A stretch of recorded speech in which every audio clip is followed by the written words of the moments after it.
नमस्कार विद्यार्थी मित्रांनो, प्रशाला एज्युकेशन या आपल्या युट्यूब चॅनलवरती सर्वांचं सहर्ष स्वागत. पहा की आता एक्झाम संपल्या, उन्हाळ्याच्या सुट्ट्या संपत आलेल्या आहेत. आता घरच्यांची ओढ, तुमच्या प्रत्येकांच्या पालकांची ओढ अभ्यासाकडे लागलेली आहे.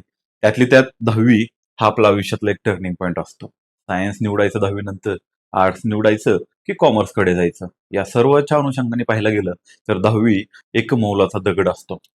ठीक आहे. पहा, तर ह्या 10वीला जे विद्यार्थी 9वी पास होऊन 10वी मध्ये आलेले आहेत, त्या विद्यार्थ्यांसाठी हा व्हिडिओ पहा. की किंवा आपल्या ओळखीतले कोणी जे 10वीला विद्यार्थी आहेत, काही नातेवाईक असतील त्यांचे 10वीला विद्यार्थी आहेत, त्यांना हा व्हिडिओ नक्की फॉरवर्ड करा. पहा, तर काय आपण पाहणार आहोत ह्या व्हिडिओमध्ये. तर पहा की महाराष्ट्र स्टेट बोर्ड बाबत इयत्ता 10वीचे जे विद्यार्थी आहेत, हा, त्यांच्यासाठी काय आहे की अभ्यास कसा करावा आणि काय काळजी घ्यावी अभ्यास करत असताना. की 10वीला असताना आपण अभ्यास करतो, पाहिजे तितके मार्क्स येतात का? नाही येत. काहींना येतात, काहींना येत नाहीत. खूप थोड्या लोकांना अपयश येतं, खूप थोड्या लोकांना यश पण चांगलं मनासारखं भेटतं. मग प्रत्येक टप्प्यावरती आपण अपयश किंवा अनसॅटिस्फाईड राहतो, काही प्रमाणात निरुत्साही राहतो. कारण का? की आपल्याला पाहिजे तसा मार्क्स आलेले नसतात आणि नंतर काय होतं की 10वी नंतर मग ज्यावेळेस स्ट्रीम निवडायची असते त्यावेळेस मग घरामध्ये मतमतांतर तयार होतात. सायन्स नको, कॉमर्सला जाऊ किंवा आर्ट्सला जाऊ. मग त्याच्याबद्दल ज्या भ्रम निर्माण होतो तो काय की मार्कामुळे निर्माण होतो. जर आपल्याला 10वीलाच चांगले मार्क्स आले तर तो भ्रम निर्माण होणार आहे का? तर नाही होणार. मग त्या 10वीच्या ह्याच्यासाठी आपण हा मार्गदर्शनपर व्हिडिओ करतो आहे. पहा की जे 10वीला विद्यार्थी आहेत, पहा त्यांच्यासाठी काय आहे की अभ्यास कसा करावा. आता पहा की अभ्यास करत असताना पहिली प्रायोरिटी काय आहे? आपली एक्झाम किती मार्क्सची आहे? आपल्या एक्झामला किती विषय आहेत? ठीक आहे. हे दोन गोष्टी महत्वाच्या आहेत. त्याचबरोबर आता एखादा सब्जेक्ट घेतला, ठीक आहे. एखादा सब्जेक्ट घेतला तर त्या सब्जेक्ट बाबत काय आहे की तो किती मार्क्सला आहेत, इंटरनल मार्क्स किती, एक्सटर्नल मार्क्स म्हणजे एक्झामचे मार्क्स किती आहेत. ओके. आणि तिथलं टॉपिक वाईज मार्क्स कोणकोणत्या टॉपिक किती किती मार्क्सला विचारले जातात हेही महत्वाचं असतं. सपोज मॅथ्स आहे. मॅथ्स मध्ये पार्ट फर्स्ट आहे, पार्ट सेकंड आहे. मग पार्ट फर्स्ट मधले टॉपिकचे अनालिसिस तुम्ही केलं पाहिजे की दरवर्षी पाठीमागचे प्रिव्हियस इयरचे क्वेश्चन पेपर्स, ज्याला आपण काय म्हणतो PYQ, ते प्रिव्हियस इयरचे क्वेश्चन पेपर घेतले पाहिजेत. आणि त्या क्वेश्चन पेपरचं अनालिसिस करून तुम्ही काय केलं पाहिजे की ठरवलं पाहिजे की बाबा हा ठीक आहे, हे 1 नंबरचा, 3 नंबरचा, 5 नंबरचा आणि 7 नंबरचा टॉपिक काय आहे, इम्पॉर्टंट आहे. ह्याच्यावरती आपल्याला भरपूर क्वेश्चन्स विचारले जात आहेत. बाकीच्या टॉपिक वरती जास्त कॉन्सन्ट्रेशन द्यायची गरज नाही. हा, याबाबतचे मार्गदर्शन व्हिडिओ प्रत्येक सब्जेक्ट वाईज आपल्या युट्यूब चॅनलवरती येणारच आहेत. त्याच्याबद्दल काही शंका नाही. पण मी तुम्हाला काय सांगतो की अभ्यास कसा करावा ह्याच्यामध्ये तुम्हाला काय करायचंय, तर ह्या गोष्टी करायच्यात आणि त्याचं सर्व मटेरियल आपण आपल्या युट्यूब चॅनलवरती देणारच आहोत. ठीक आहे. पहा, आणि काय काळजी घ्यावी. ठीक आहे, अभ्यास करताय पण काळजी काय घ्यावी. आता तुम्ही म्हणा सर अभ्यास करताना काळजी काय घ्यायची. ठीक आहे ना. ज्या अनवॉन्टेड गोष्टी आहेत, ज्या अनवॉन्टेड गोष्टी आहेत त्या काय करायच्या तुम्ही टाळायच्या. रिपिटेशन नकोय.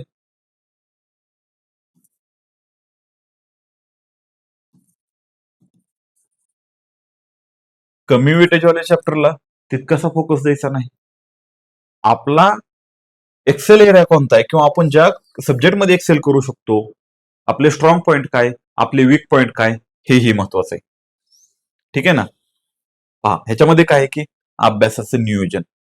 तुम्ही डेली काय करता, शाळेमध्ये जाता, शाळेतून घरी येता. प्रत्येकाच्या शाळेचं टायमिंग वेगवेगळं आहे.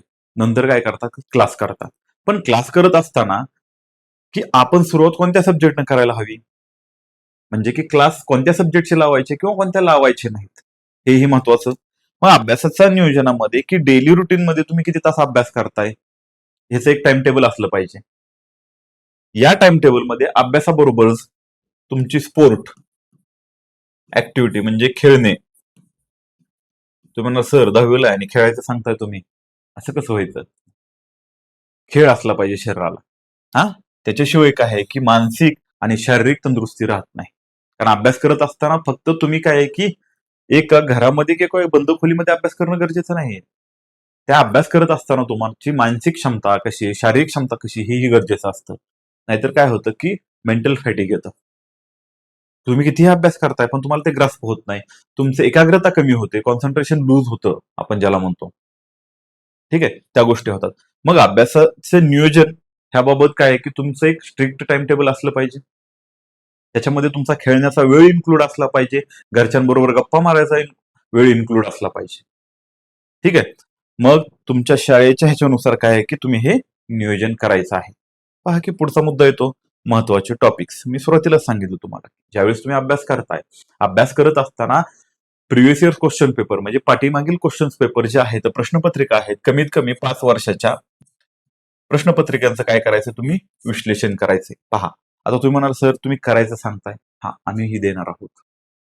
पाठीमागच्या 5 वर्षाचं क्वेश्चन पेपरचं विश्लेषण आपल्या युट्यूब चॅनलवरती येणार आहे. प्रत्येक सब्जेक्ट वाईज, म्हणजे सायन्स फर्स्ट असेल, सायन्स सेकंड असेल, मॅथ्स फर्स्ट आहे, मॅथ्स सेकंड आहे, मराठी आहे, इंग्लिश आहे, हिंदी आहे, संस्कृत आहे. ठीक आहे. सोशल सायन्स आहे म्हणजे की समाजशास्त्र वगैरे आहे, त्याच्यामध्ये हिस्ट्री असेल, जिओग्राफी असेल, पॉलिटिकल सायन्स असेल, या सर्वांचं विस्तृत विश्लेषण आपल्या युट्यूब चॅनलवरती येणार आहे. मग याच्यामध्ये काय आहे की महत्वाचे टॉपिक का फोकस करायचे आहे. मी तुम्हाला सांगितलं की एखादा सब्जेक्ट आहे, एखाद्या सब्जेक्टमध्ये पहिला, तिसरा आणि 5वा टॉपिक वरती काय आहे की सपोज ह्या 40 पैकी ना एक 35 मार्क्सचं ह्या 3 टॉपिक वरतीच विचारलं जाते. ट्रेंड कसा आहे क्वेश्चनचा, तर पहिला टॉपिक, तिसरा टॉपिक आणि 5व्या टॉपिक वरतीच काय सांगतोय मी, 35 मार्क्सचे जर क्वेश्चन येत असतील तर बाकीचे 10-15 टॉपिक जे दिलेले आहेत किंवा बाकीचे 7-8 टॉपिक जे आहेत त्याच्यावरती जास्त फोकस द्यायची गरज आहे का तुम्हाला? नाही. कारण ज्यावेळेस आपण परीक्षेला सामोरे जातो त्यावेळेस आपण परीक्षार्थी व्हायचं. विद्यार्थ्यांना ज्ञानार्जन केलं पाहिजे. विद्यार्थ्यानं ज्ञानार्जन केलं पाहिजे, पण त्या ज्ञानार्जनामध्ये आपलं व्हॅल्युएशन कशावरती होणार आहे, तर परीक्षेवरती आधारित होणार आहे. मग परीक्षेवरती आधारित जर आपलं व्हॅल्युएशन होणार असेल किंवा आपलं मूल्यांकन कसं ठरवलं जाणार, तर परीक्षेवरती आधारित, तर मग आपण काय आहे की परीक्षेला प्रेफर केलं पाहिजे. परीक्षेमध्ये काय विचारतायत, काय विचारत नाहीत, आणि जे विचारतायत ते किती मार्क्सला विचारतायत, हे महत्वाचं. आणि त्याच्या अनुषंगानं काय करायचं आपण, तर ते अनालिसिस करायचं. आपले व्हिडिओ तर येणारच आहेत, ते व्हिडिओ पाहायचेत तुम्ही. ठीक आहे, ते व्हिडिओ तुम्ही पाहायचेत. म्हणजे एवढं अनालिसिस येऊन थांबणार नाही आपण. तर जे पाठीमागचे 5 वर्षाचे जे क्वेश्चन पेपर आहेत ते क्वेश्चन पेपर पण डिटेलमध्ये आपण सॉल्व्ह करून तुम्हाला युट्यूबवरती देणार आहोत. उत्तर कशी लिहायची, उत्तर लिहितानाची पद्धत कशी असायला हवी, किती शब्दामध्ये उत्तरं लिहायची, त्या उत्तरामध्ये कीवर्ड्स कोणते वापरायचे. आता सायन्स तुम्ही शिकताय, सॉरी सायन्सची उत्तर लिहिताय, मग सायन्सची उत्तर लिहित असताना तुम्ही कीवर्ड्स यूज केले पाहिजेत. सायन्सच्या ज्या व्याख्या आहेत, ज्याला आपण डेफिनेशन म्हणतो, त्या व्यवस्थित शब्दात नीटनेटक्या अक्षरामध्ये, सुवाच्य अक्षर जे की वाचनीय असावं ह्या शब्दामध्ये लिहिणं तुम्ही अपेक्षित आहे. ठीक आहे. तर पहा, मग तुम्ही काय असलं पाहिजे की हा जो आहे महत्वाचे टॉपिक्स कोणते ह्याच्यावरती तुमचा फोकस असला पाहिजे. पुढचं जे आहे सराव पेपर आणि वेळेचे व्यवस्थापन. आता सराव पेपर म्हणजे काय, practice set, sorry practice paper. आता प्रॅक्टिस पेपर सॉल्व्ह करणे का गरजेचं आहे, तुमचा अभ्यास खूप झालाय, तुमचा अभ्यास खूप झालाय, पण तुम्हाला उत्तर लिहायचा सराव नाही, प्रॅक्टिस नाही. ज्यावेळेस सराव नसतो, आपण वाचतो पहा, सचिन तेंडुलकर ती सचिन तेंडुलकर ग्राउंडवरती 10 तास सराव करायचे, 5 तास सराव करायचे, किंवा पैलवान तालमीमध्ये 3 तास रोज प्रॅक्टिस करतात, 2 तास व्यायाम करतात. ठीक आहे ना, म्हणजे 5 तास त्यांचा पूर्ण व्यायाम होतो, म्हणजे सराव होतोय. की सराव गरजेचा असतो.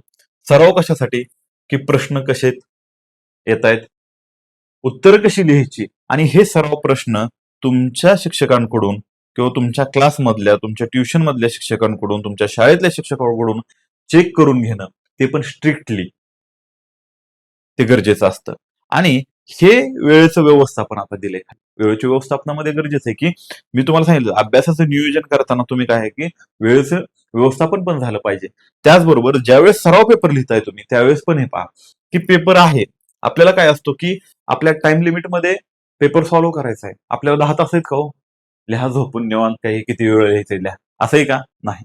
आपल्याला काय सांगितलेलं की त्यांनी तुमच्या 1 तासामध्ये, 1.5 तासामध्ये, 2 तासामध्ये काय आहे की तुम्हाला तो पेपर पूर्ण करायचा आहे, 3 तासामध्ये पूर्ण करायचा आहे.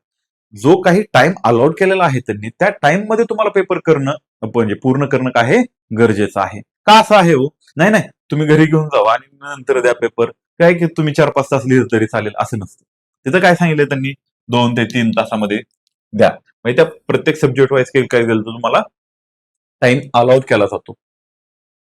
मग काहींना 2 तास असेल, काहींना 3 तास असेल. तुम्हाला तो 3 तासामध्ये पेपर पूर्ण कव्हर करायचा आहे. मग तो किती मार्क्सचा आहे? काही पेपर तुमचे 40 मार्क्सचे असतील, काही 80 मार्क्सचे असतील. ठीक आहे ना? मग ते तुम्हाला कव्हर करणं काय आहे गरजेचं आहे. म्हणून इथं वेळेचं व्यवस्थापन पण गरजेचं आहे. म्हणजे एखादा प्रश्न लिहिताना तो किती वेळेमध्ये त्या प्रश्नाचं उत्तर पूर्ण करायचंय तुम्हाला. बरोबर? आणि ते लिहित असताना त्यांची शब्दाची मर्यादा किती आहे तेही पाहणं गरजेचं आहे. पुढे पाहता आरोग्याची काळजी. तुम्ही म्हणाल सर आता मात्र हे अवघडच झालं की. आता आरोग्याची सुरुवातीला पण म्हणलात तुम्ही की अभ्यास करत असताना खेळलंच पाहिजे. मानसिक आणि शारीरिक तंदुरुस्त राहतो माणूस. पहा की अभ्यास करून काय होतं की मोनोटोनस रुटीन मध्ये तुम्हाला थकवा येतो. शरीर जरी थकलं नाही तरी मन थकतं. मग हे मन थकलेलं काढण्यासाठी काय आहे की आरोग्याची काळजी घेणं. सकस आहार घेणं गरजेचं आहे. तुमच्या शरीराला थोडीफार मेहनत असणं गरजेचं आहे. तुम्ही योग करा, मेडिटेशन करा किंवा थोडाफार व्यायाम करा. पण ते करा. ते करणं गरजेचं आहे. त्याच्यामुळे काय होतं, आपला आत्मविश्वास खुलून राहतो. म्हणजे वाढलेल्या स्थितीमध्ये राहतो. शरीर तंदुरुस्त राहतं. आपली रोगप्रतिकारक क्षमता व्यवस्थित राहते. नाहीतर वर्षभर अभ्यास केला आणि पेपरच्या वेळी आजारी पडलात. आहारच चांगला नाही. चालेल का हो? नाही चालत. वर्षभराची मेहनत काय होती, त्या 10-15 दिवसामुळे, 20-25 दिवसामुळे वाया जाते. जर तुम्ही आजारी पडलात तर त्याचा काही उपयोग होत नाही. आजारी पडलं का माणूस शारीरिकदृष्ट्या वीक होतो, मेंटली वीक होतो. आणि ज्यावेळेस मेंटली आणि शारीरिकदृष्ट्या वीक होतो, त्यावेळेस माणूस काय होतो, कॉन्फिडन्स लूज होतो. उत्तर लिखाणाची जो कॉन्फिडन्स असायला पाहिजे त्या पद्धतीनं आपण परीक्षेला सामोरे जाऊ शकत नाही. म्हणून हे आरोग्याची काळजी घेणं पण गरजेचं आहे. पहा आणि पुरेशी झोप. तुम्ही सांगा की रात्रभर जागरण करायचं, रात्री फक्त 2-3 तास झोपायचं, दुसऱ्या दिवशी फुल कॉन्सन्ट्रेशन तुम्ही काम करू शकता का? म्हणजे शाळेमध्ये जाऊन पूर्ण शाळेत शिकवलेलं लक्ष देऊ शकताय, नंतर घरी येऊन परत 2-4 तास अभ्यास करू शकताय? नाही. पहा की एक हेल्दी झोप म्हणतो ना आपण, की आपल्या शरीराला 7 ते 8 तासाची झोप काय असती गरजेची असती. 7 ते 8 तास. पहा ही झोप गरजेची आहे. कारण का की आपल्या ब्रेनला तितकंसं ऍक्टिव्ह ठेवण्यासाठी, तितकंसं स्ट्रॉंगली कार्यरत ठेवण्यासाठी काय आहे की ही झोप आपल्याला 7 ते 8 तासाची गरजेची असते. आता ह्या ज्या सर्व गोष्टी सांगितल्या मी, अभ्यासाचं नियोजन असेल, महत्वाचे टॉपिक्स असतील, सराव पेपर्स असतील, वेळेचं व्यवस्थापन आहे, आरोग्याची काळजी, पुरेशी झोप आहे आणि इतर बाबत 10वी बाबत जे काही अपडेट्स असतील त्या सर्व अपडेट्स विषयी आपण काय केलेलं आहे, एक टेलिग्राम चॅनल जो की फक्त 10वीच्या मुलांसाठी मार्गदर्शन करेल, हा एक व्हॉट्सअप चॅनल पण आपण केलेला चालू आहे. त्या व्हॉट्सअप चॅनलची लिंक काय केली आपण डिस्क्रिप्शन मध्ये दिलेली. तो चॅनल काय करायचा तुम्ही जॉईन करायचा आहे. तिथं डेली तुम्हाला 10वीच्या बाबत तुम्हाला अपडेट दिले जाणार आहेत. मग त्याच्यामध्ये तुम्ही आपलं शेड्यूल्स असणार आहेत. Monthly schedule, subject wise schedule असणार आहे. दिवाळीपर्यंत शेड्यूल काय आपलं, डिसेंबर एंड पर्यंत शेड्यूल काय आहे, कोणत्या टॉपिकवरती आपण फोकस करायचा आहे, कोणत्या करायचा नाही, ते तिथंही सांगितलं जाणार आहे. त्याचबरोबर अभ्यासाचं नियोजन तुम्ही आम्हाला कॉलही करू शकता. कॉल करूनही विचारू शकता की सर अभ्यासाच्या नियोजनामध्ये आम्हाला मदत करा. पहा की हे सराव पेपर असतील, वेळेचं व्यवस्थापन असेल, याच्याविषयी आपण त्या व्हॉट्सअप चॅनलमध्ये आपण सांगणार आहोत. तर पहा की ह्याच्यासाठी एक डेडिकेटेड म्हणजे 10वीच्या मुलांसाठी आपण एक डेडिकेटेड काय केलेलं आहे तर व्हॉट्सअप चॅनल क्रिएट केलेला आहे. तो व्हॉट्सअप चॅनलची लिंक डिस्क्रिप्शन मध्ये दिलेली आहे, ती जॉईन करा. आणि तुमचे काही अभिप्राय असतील 10वीच्या बाबत, तुमचे काही प्रश्न असतील तर कमेंट बॉक्समध्ये करा. व्हिडिओ आवडला असेल तर आपल्या जवळच्या व्यक्तींना म्हणजे जे कोणी 10वीला आहेत, ज्यांची मुलं 10वीला आहेत, या सर्वांना फॉरवर्ड करा. व्हिडिओ आवडला असेल तर लाईक, शेअर आणि सबस्क्राईब करायला मात्र विसरू नका. थँक्यू.